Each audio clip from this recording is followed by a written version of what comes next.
This is Sarah Kleinman. Welcome to Boston Eats. We are in East Boston today at Angela's Cafe, here for some Mexican food on a cold and snowy day in the middle of what's looking like quite a blizzard.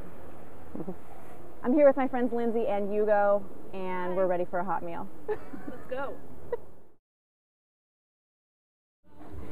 Hi, I'm Hugo Yamaguchi. I live in Cambridge, and I'm looking forward to my first meet with Sarah for Boston Eats.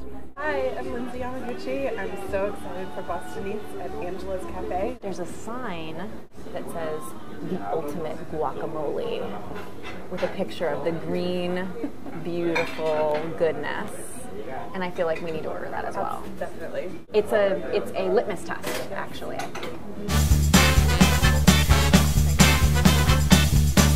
I love that it's made to order. And I also love that it's got a good lemon tartness to it, which is nice. And super chunky. I don't love an overly pureed guacamole. So, I'm pregnant, and since I've been pregnant, I've had a crazy aversion to avocados. I usually love avocados, eat them like whole, but I could not even look at avocados. And for the last 8 months, I really haven't had guacamole, avocados, anything. And this is really the first time that I'm eating straight up avocado. What made the difference though? And I think the lemon flavor really helps. It doesn't mask the avocado, but it like provides another layer of flavor. On Top Chef, they would call that acid. Yes.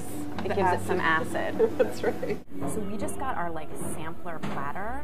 There looks like there's some sort of like maybe a shredded pork taco, a beef and potato taco.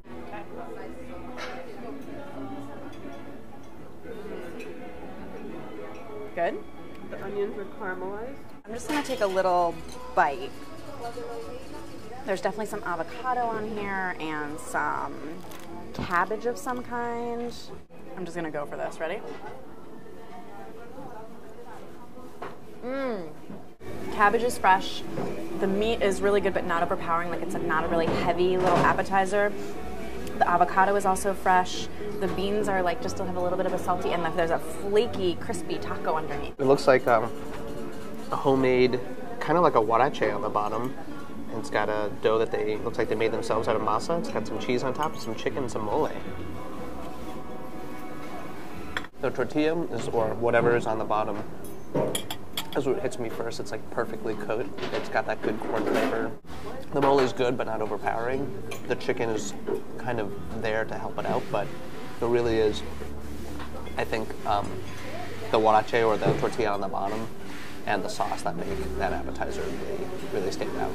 It looks very simple. I think it has carne asada and some cilantro and onions, but there's a twist. There's some pineapples in it. The pineapple flavor is a little overwhelming, I have to say. Like, it's not as meaty as I hoped it would be, but it's still very good. Again, the good thing about this is that there's like 5 or 6 different options, and so everybody can kind of be happy. I feel like I survived on Jolly Ranchers.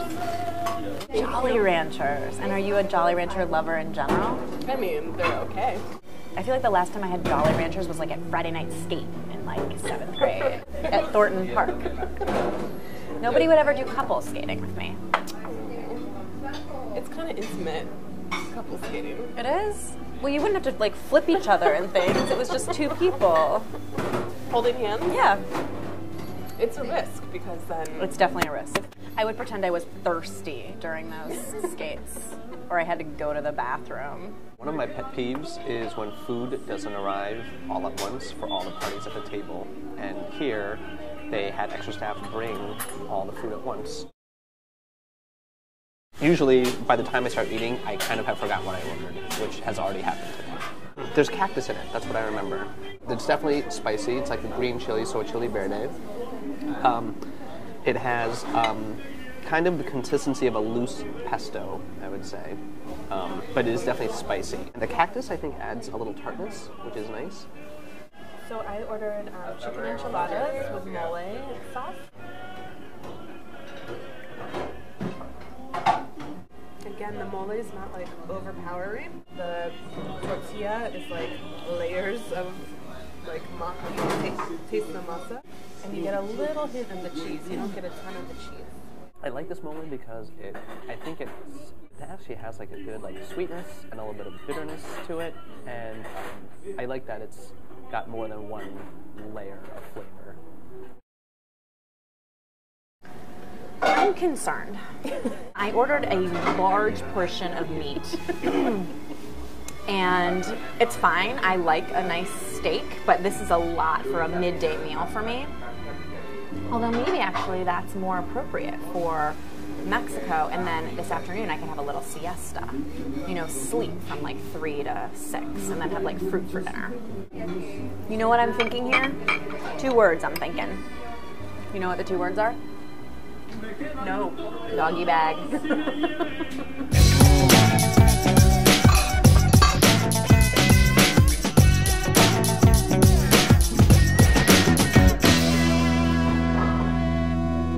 Hold on a second. Just hold on. Just hold on. Just don't even do anything. Keep the camera rolling. I'm going to feed each of you a piece of this. Do you feel the flavor explosion? Mm-hmm. It's a flavor explosion.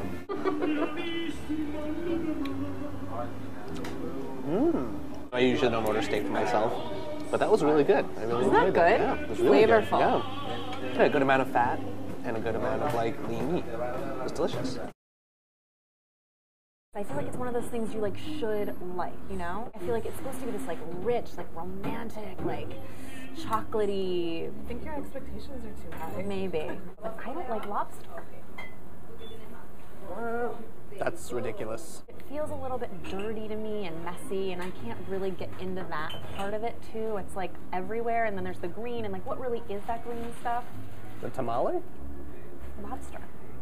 Green part is called the tamale. I never knew it had a name. I thought it was just like green gook. Yeah. The other thing I was going to say is all the dishes that we got come with beans and rice, which I could live without. So this place definitely was renovated recently. I feel like it's got fresh paint on the walls. It's actually quite clean, quite nice. And there's a huge flat screen TV so we can watch the Pats because it is Sunday. I just happened to see a man in a blue shirt over there doling out sangria for his staff, and he offered me some, so I'm going to take some. Oh, looks like sangria for Sure, the I'll have a table. sangria. I like this, and I really usually don't like sangria. It's good. I can smell it. You can have a little sip. Yeah. It's actually really mild. Ooh. No, it's not? Doesn't Oh. taste mild. So I'm gonna give Angela's Cafe a 4 out of 5 avocados. The food, most everything was very delicious and seemed very authentic. From the homemade guacamole to the tortillas to the mole. This place could be like your neighborhood joint. When Santarpio's is full up, you come on down here to Angela's. That's right. So I think appetizers, I'm going to give it 4 out of 5 avocados. I thought the fresh made guacamole was great. I thought the variety platter that we had was delicious. A lot of different things to try with different flavors and different textures, which I really liked. My entree, I would probably give it a 3 out of 5 because it was just a little monotonous. Overall, I would give it a 4 out of 5 as well. I really liked the ambiance. I really liked the setting. I really like the staff here. They're great. The pros are going to be atmosphere, service. In general, the food, I thought it tasted so good. We're the last people here on a day where they're closing a little bit early. There's a blizzard. They gave us free cups of sangria to try. Like, it just feels like a homey family atmosphere. It's very, like, laid back, but still you feel like you're being attended to. Honestly, the only cons were there were just a couple things on the, like, variety plate that I didn't love. I think I could have done without the rice and the beans. So my final scores are going to be a 4 1/4 free cups of sangria.